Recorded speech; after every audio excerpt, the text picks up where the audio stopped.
선사의 휘는 재성이고 자는 철호이며 벼로는 몽동이다.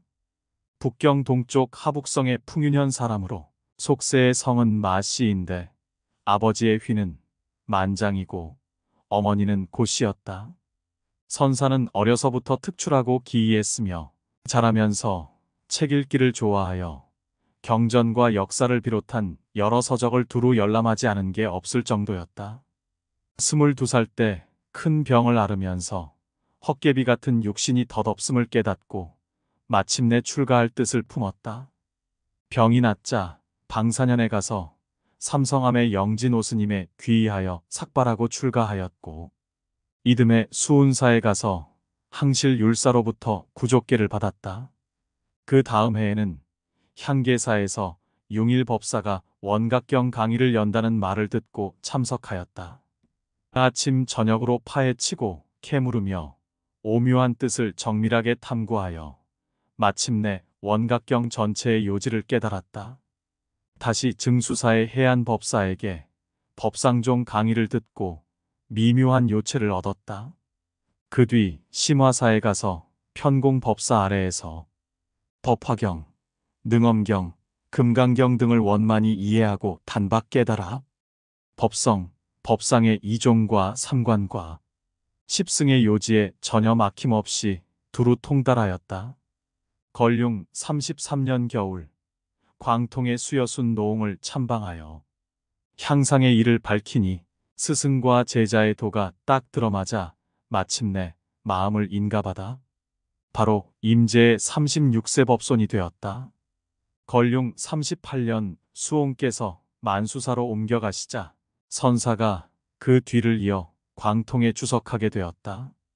대중을 거느리고 참선하며 후학들을 채찍질하고 격려하였는데 14년을 하루처럼 조금도 피곤하거나 싫은 기색 없이 부지런하였다. 그래서 그 명성이 남북으로 널리 퍼지고 선종의 기풍이 크게 떨쳐졌다.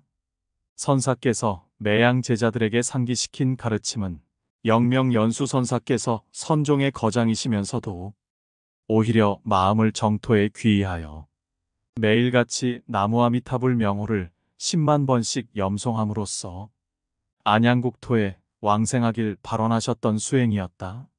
그런데 하물며 지금 같은 말법 시대에 더더욱 받들어 따라야 할 게 아닌가라고 반문한 것이다. 그래서 마침내 마음을 정토에 깃들이고 정토종을 크게 주창하였다. 선지만 가지고는 생사의 큰일을 감당하기가 지극히 어렵고 구경성부를 위해서는 반드시 염불로 일단 윤회를 벗어난 후 극락정토에 화생하여 불퇴전지 보살로서 무생법인을 증득해야 함을 절감했기 때문이다. 낮에 잠시 동안만 손님을 맞이하고 그 시간 이외에는 오로지 부처님께 예배 올리며 염불을 지속할 따름이었다. 걸륭 57년 각생사로 옮겨 8년간 주지를 맡으면서는 온통 폐허가 된 절을 죄다 일으켜 세웠다. 정업당 외에 따로 세 당을 세웠으니 열반당, 안양당, 학사당이 그것이다. 그래서 노인이나 병자가 의탁할 곳이 생겼고 초학자들이 독송이나 학습하기가 편리해졌다. 선사는 선종과 정토종의 요지에 대하여 모두 정밀하고 심오한 부분까지 훤히 통달하였다. 자기를 다스림은 몹시도 엄격하였고 남들을 대함은 몹시 간절하였으며 법을 설하여 대중을 일깨우고 인도함은 마치 감로수 병을 쏟아내고 구름이 뭉게뭉게 일어나듯 하였다. 대중과 더불어 정성껏 수행하여 연화정토종의 기풍이 크게 떨치자 사방 원근에서 모두 그 교화를 우러러 따르고 승가나 속가 모두 마음으로 귀의하였다. 선사는 당시의 법문으로 최고 제1의 분이었다. 가경 5년 선사는 홍라산 자복사에 은거하여 조용히 한평생을 마치려 했다. 그러나 납자 대중 가운데 그를 흠모하고 존경하여 놓치지 않고 뒤따라 나서는 이들이 몹시도 많았다. 선사는 불법을 위하고 사람을 위해서라면 마음에 조금도 싫어함이나 물림이 없었던지라. 마침내 다시 대중들을 받아주어 함께 머물게 허락하자 눈 깜짝할 사이에 금세 총림이 이루어졌다. 땔감을 장만하고 물을 길어 나르며 진흙을 이겨 집의 벽을 땜질 수리하고 물 한 모금 마시거나 밥 한 끼 공양을 들기까지 모두 대중과 함께 똑같이 생활하였다. 이와 같이 하기를 또다시 10년 가경 15년 2월에 만수사에 몸소 찾아가 은사이신 수조사의 부도탑을 참배하고 여러 산사를 돌봐주고 보호하는 제가신도 대중들한테 감사의 인사를 드리며 다음과 같이 부촉하였다. 헛개비 같은 세속 인연 길지 않으며 인간 세상 참으로 덧없으니 짧은 인생 허송 세월하면 안타깝기 그지없소. 각자 모두들 마땅히 연불 공부에 노력해야 할지니 그래서 앞으로 극락정토에서 서로 반갑게 만납시다. 3월에 다시 산으로 되돌아와 당신의 다비에 필요한 물품을 미리 준비해 두도록 분부하였다. 10월 17일에는 대중들을 모두 불러 모아 사원의 일들을 하나하나 당부한 뒤 제자인 송천 스님한테 주지를 맡아 대중들을 잘 거느리라고 분부하면서 이렇게 훈계하였다. 연불 법문은 상중하 세 근기의 중생 모두가 진실한 이익을 얻고 어떠한 근기나 인연도 두루 받아들이지 않음이 없네. 내가 10여 년 동안 줄곧 대중과 함께 고심하고 고생하며 이 도량을 세운 까닭은 본디 천하사방에서 오는 사부 대중을 모두 맞이하여 함께 정토 연불 공부를 열심히 닦기 위함이었네. 무릇 그동안 내가 세운 규약과 법도는 영구히 준수해야 마땅하며 함부로 뜯어 고치거나 바꾸어서는 안 되네. 그래서 이 노승이 대중과 함께 오랫동안 애쓰며 심혈을 기울여 온 당초 발언에 어긋나지 않길 바라네.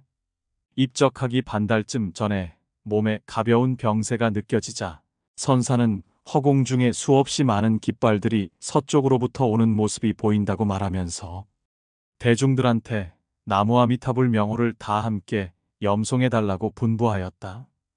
그리고는 대중들에게 이렇게 당부하였다. 극락정토에서 함께 만나세. 나는 곧 서방으로 돌아가려네. 이에 대중들이 선사께 세상에 좀 더 머무시도록 권청을 드리자 선사는 또 이렇게 답하였다. 100년 인생이라고 해도 나그네처럼 잠시 붙어 사는 신세에 어차피 언젠가는 되돌아가야 하는 법. 내가 성인의 경지에 나아갈 수 있게 되었으니 그대들은 마땅히 스승을 위해 다행으로 여기고 환송해야 할 터인데 어찌하여 붙잡으려고 애쓰는가. 12월 16일에 감원의 책임자인 관일 스님한테 열반제를 올리도록 분부하더니 17일 신시에 대중들한테 작별 인사를 하였다. 나는 어제 이미 문수, 관음, 대세지 세 보살님을 친견하였네. 오늘은 다시 부처님께서 친히 나투시어 나를 맞이하여 데려가시려고 오셨네. 나 이제 가네. 대중들이 부처님 명호를 더욱 큰 소리로 세차게 염송하는 가운데 선사는 서쪽을 향해 단정히 앉아 합장을 하신 뒤 이렇게 말했다. 위대하고 거룩한 명호 나무아미타불을 한 번 염송하면 한 번 염불한 만큼의 부처님 상호를 친견한다네. 그리고는 마침내 손을 미타인으로 바꾸어 짓더니 평안하고 상서롭게 서거하였다. 그때 대중들은 공중에 특이한 향기가 가득 퍼짐을 냄새 맡았다. 입적하신 유해를 이랫동안 받들어 공양하는데도 얼굴 모습이 마치 살아계신 듯 자애롭고 온화하며 생기가 가득 넘쳤다. 머리카락이 흰색에서 검은색으로 바뀌고 빛과 윤기가 특이하고 비상하게 넘쳤다. 27일에 감실에 모시고 37일에 다비를 봉행하자 살이 100여 과가 나왔다. 이에 문화 제자들이 선사의 유촉을 받들어 영고를 보동탑 안에 안장하였다. 선사는 청나라 건룡 6년 10월 14일 미시에 태어나 가경 15년 12월 17일 신시에 열반하였다. 세간 수명으로는 70세이고 출가 연령으로는 49세이며 정식 비구 수행 연령으로는 43세이다. 저서로는 선종, 교종, 율종에 관한 법문들과 연불가타가 세상에 전한다. 그의 가르침을 들어본다.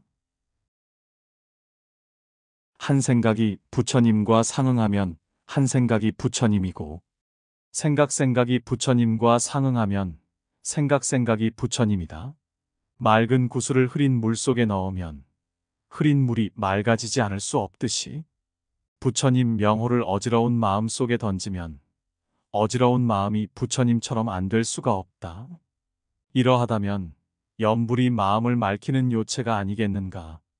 진실로 삶과 죽음을 위하여 보리심을 내고 깊고 독실한 믿음과 발언으로서 부처님 명호를 지송하라. 이 16글자는 정말로 염불법문의 한 위대한 강령이자 종지입니다. 만약 진실로 생사윤회를 벗어나겠다는 마음을 내지 않는다면 일체 모든 법문이나 가르침이 죄다 말장난에 지나지 않습니다. 세간의 어떠한 괴로움도 생사윤회보다 더 엄청나게 무거운 것은 없습니다. 생사윤회를 끝마치지 못하면 생겨났다 죽고 죽었다 생겨나면서 남과 죽음을 끊임없이 되풀이합니다. 한 아기보를 벗어나면 다른 아기보로 들어가고, 한 살갗 푸대를 내버리면 다른 살갗 푸대를 다시 갖게 되면서 그 고통이란 이미 감당하거나 형언할 수 없을 정도로 엄청납니다. 하물며 윤회를 벗어나지 못하면 타락을 면하기 어려운 법이거늘 돼지의 자궁이나 개의 자궁이나 어느 곳인들 뚫고 들어가지 않겠으며, 당나귀의 가죽이나 말의 가죽이나 어느 살갗 푸대를 뒤집어 쓰지 않을 수 있겠습니까? 지금 우리가 지닌 이 사람 몸은 가장 얻기 어려우면서도 또한 가장 잃어버리기 쉬운 것입니다. 한순간의 생각 차이로 금방 악도에 들어가기 십상입니다. 사막도는 들어가기는 쉬운데 나오기는 어려우며, 특히 지옥은 갇힌 시간이 아주 길면서도 받는 괴로움은 엄청나게 큽니다. 전에 현겁의 7 부처님께서 출연하신 동안 내내 개미 노릇만 하고 있는가 하면 앞으로 8만 겁 이후에도 비둘기 몸을 벗어나지 못합니다. 이처럼 축생의 처지도 그 시간이 지극히 장구하거늘 악귀나 지옥에 처하는 시간은 더욱이 몇 배나 더 긴지 모릅니다. 장구한 세월이 흘러 지나도록 어느 때나 끝마치며 어느 때나 쉬게 될지, 천만 가지 고통이 뒤섞여 지지고 볶을 때 의지할 곳 하나 없고 구해줄 이 전혀 없습니다. 이러한 이치를 한번 말할 때마다 털럭과 옷자락까지 쭈뼛이 설 만큼 소름 끼치고, 때때로 한 생각이 미칠 때마다 오장육부 마음속까지 온통 불타듯 들끓어오릅니다. 이러한 까닭에 지금 당장 생사윤회의 괴로움을 생각하기를 마치 부모님을 여인 듯 비통하게 여기고, 또한 머리에 붙은 불을 끄듯 황급히 서둘러야 합니다. 그런데 나에게 생사윤회가 있어 내가 벗어나려고 바라는 것처럼 일체 중생이 모두 생사윤회하고 있으므로 또한 모두 다 거기서 벗어나야 마땅합니다. 저 중생들은 나와 본디 똑같은 한 몸이며 모두 다 오랜 과거 전생 동안 나의 부모였었고, 또한 미래에 모두 부처님이 되실 분들입니다. 만약 저 중생들을 두루 제도할 생각은 안 하고 오직 자신의 이익만을 구한다면 이치로 보아도 어그러짐이 있고 마음에도 편안치 못함이 있습니다. 하물며 큰 마음을 내지 않는다면 밖으로는 시방세계 모든 부처님을 감동시켜 가피를 얻을 수 없고, 안으로는 자신의 본래 성품에 딱 들어맞을 수 없을 뿐만 아니라 위로는 부처님도를 원만히 성취할 수 없고 아래로는 모든 중생을 널리 이롭게 할 수 없습니다. 그러면 시작도 없는 오랜 세월 동안 입은 은혜와 사랑은 어떻게 보답하여 벗어나며, 또 시작도 없는 오랜 세월 동안 맺은 원한과 허물은 어떻게 풀어 없앨 수 있겠습니까? 뿐만 아니라 오랜 겁 동안 쌓은 죄악의 업장을 참회하여 소멸시키기도 어렵고, 오랜 겁 동안 쌓아온 선근 공덕을 성장시켜 무르익게 하기도 어렵습니다. 하는 일이나 닦는 수행마다 온갖 업장의 인연에 부닥치고 설사 뭔가 조금 성취하는 바가 있더라도 끝내는 편협하고 조그만 것에 머물고 맙니다. 그러므로 모름지기 본래 성품에 걸맞게 커다란 보리심을 내어야 합니다. 그리고 큰 마음을 일단 내었으면 그 다음에는 마땅히 큰 수행 가운데 착수하기 가장 쉬우면서 성취하기도 가장 쉽고 또 지극히 평온하고 안전하면서도 지극히 원만하고 신속한 첩경으로는 독실한 믿음과 발언으로 부처님 명호를 지송하는 칙명연불보다 더 나은 게 없습니다. 요컨대 종합하자면 마치 목마른 자가 물 마시는 걸 생각하듯이 굶주린 자가 밥 먹기를 생각하듯이 또한 병들어 신음하는 자가 좋은 약을 먹고 낫기를 바라듯이 어린아이가 자애로운 어머니를 그리워하듯이 극락왕생을 발언하는 것입니다. 그리고 마치 원수가 칼을 들고 뒤쫓아오는 걸 피해 달아나듯이 또한 물속이나 불속에 빠져 다급하게 구원을 구하듯이 그렇게 사바고에 벗어나기를 발언하는 것입니다. 정말로 이렇게만 간절히 발언한다면 어떠한 경계나 연분도 결코 우리 마음을 끌어당겨 뒤흔들지 못할 것입니다. 그러한 다음에 이러한 믿음과 발언의 마음을 가지고 나무아미타불이라는 명호를 단단히 붙잡고 지송합니다. 부처님 명호를 한번 지송할 때마다 구품연화 종자가 하나씩 심어지며 한 구절 염송할 때마다 극락왕생의 기본원인이 하나씩 다져집니다. 이렇게 부처님 명호를 염송하면은 모름지기 곧장 마음과 마음이 계속 이어지고 생각과 생각이 조금도 차이나지 않도록 하며 오직 전념하고 오직 부지런히 염불하여 조금도 잡념망상이 끼어들거나 염불이 끊이지 않도록 닦아야 합니다. 염불을 오래 할수록 믿음이 더욱 견고해지고 지송을 계속할수록 발언이 더욱 간절해져서 그렇게 오래오래 지속하다 보면 저절로 한 덩어리가 되어 한마음 흐트러지지 않는 일심불란의 경지에 들게 됩니다. 진실로 이와 같이 염불하고서도 만약 극락정토에 왕생하지 못하는 사람이 있다면 석가열애는 곧 거짓말쟁이가 되고 아미타불은 부질없는 발언을 한 셈이 됩니다. 과연 그럴 리가 있겠습니까? 관무량 수경에 나오는 이 마음으로 부처님이 되고 이 마음이 바로 부처님이다는 두 구절 말씀은 선종에서 말하는 곧장 사람 마음을 가리켜 본래 성품을 보고 부처님을 이룬다는 법어보다도 더욱 간단 명료하고 통쾌합니다. 왜 그런가 하면 본래 성품을 보는 것은 어렵고 부처님이 되는 것은 쉽기 때문입니다. 무엇이 견성인가 하면 마음의 의식을 완전히 떠나 영혼의 빛이 용솟음쳐 쏟아져야 비로소 본래 성품을 본다고 합니다. 그래서 어렵습니다. 그리고 무엇이 작불인가 하면 부처님 명호를 지송하며 부처님의 의보와 정보의 복덕을 관조하면 곧 부처님이 되는 것입니다. 그래서 쉽습니다. 경전에 말씀하시기를 그대들이 마음으로 부처님을 생각할 때에 이 마음이 곧 32상과 80종혼이라고 하셨습니다. 그러니 부처님한테 생각을 두기만 하면 곧 부처님이 되는 게 아니겠습니까? 선의 종지를 깨닫고 여러 종파의 교법을 통달하고 보니 팔만대장경이 나무아미타불 한 구절에 있더라는 철호선사의 법언은 스님의 수행관을 여실히 보여주는 대목이다. 그는 한마디 부처님 명호에는 깨달음과 닦음이라는 두 법문이 핵심 요체가 모두 포함되어 있다고 보았다. 깨달음을 들자면 믿음도 그 안에 담겨 있고 닦음을 들자면 증득도 그 가운데 담겨 있다. 따라서 나무아미타불 연불에는 믿음과 깨달음과 닦음과 증득의 네 법문이 모두 함께 포섭되어 있고 대승과 소승을 비롯한 일체 경전의 요체가 빠짐없이 망라되어 있다는 것이다. 그러니 난해한 교리와 화두를 참고하는 것도 훌륭한 일이지만 철호선사는 가장 쉽고 간단하며 효과적인 칙명 연부를 적극 권장했다.